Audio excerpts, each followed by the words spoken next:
ఆంధ్రప్రదేశ్ అభివృద్ధి పాలనపై దిశానిర్దేశం చేసేందుకు ముఖ్యమంత్రి చంద్రబాబు నాయుడు ఇటీవల కలెక్టర్లతో సుదీర్ఘమైన సమావేశాన్ని నిర్వహించారు.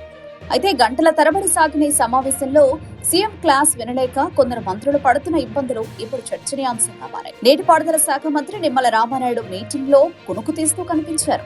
చంద్రబాబు సుదీర్ఘంగా ప్రసంగిస్తుండటంతో అలసట వల్లనో లేదా సబ్జెక్ట్ బోర్ కొట్టడం వల్లనో గానీ ఆయన గాఢ నిద్రలోకి జారుకున్న వీడియోలు వైరల్ అవుతున్నాయి. బాబు మాట నిమ్మల నిద్ర అంటూ సోషల్ మీడియాలో ట్రోల్స్ వస్తున్నాయి. మరోవైపు ఉప ముఖ్యమంత్రి పవన్ కళ్యాణ్ కూడా ఈ సుదీర్ఘ ప్రసంగం పట్ల పెద్దగా ఆసక్తి చూపలేకపోయారని వీడియోలు సూచిస్తున్నాయి. ఆయన పదే పదే ఫోన్ చూసుకోవడం, ఆవరింతలు తీస్తూ కనిపించడం గమనార్హం.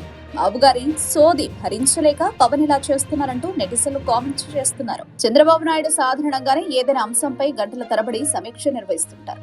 అయితే ఈసారి కలెక్టర్ల మీటింగ్ మరీ సుదీర్ఘంగా సాగడంతో మంత్రులకి ఓపిక నశించిందని ప్రతిపక్షాలు విమర్శిస్తున్నాయి. పాలనపై సమీక్షలు అవసరమే కానీ మంత్రులే నిద్రపోయేలా మీటింగ్లు ఉంటే ఎలా అని కొందరు ప్రశ్నిస్తుంటే, మరికొందరు మాత్రం సుదీర్ఘ పనివేళల వల్ల మంత్రులు అలసిపోయి ఉండవచ్చు అని సమర్థిస్తున్నారు. ప్రస్తుతం ఈ వీడియోలు రాజకీయ వర్గాల్లో హాట్ టాపిక్ గా మారాయి.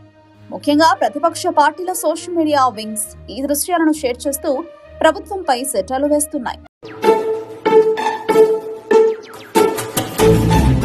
బాబు లేవ్ బాబు డ్యూటీలో బొబ్బున్నావేంట్రా? ఐసా తోడా మత్తు ఆకే నిద్ర में गया बा సెకండ్ అండి. అప్పుడు ఈ రాష్ట్రంలో సివిలియన్స్ కూడా భద్రత లేని పరిస్థితి. ఇండియా బుక్ ఆడుకున్నా ఆడుకో 19%. ఇంకొక పక్కన సరే పడుకో, ఏముందిలే ఇంకా పడుకో.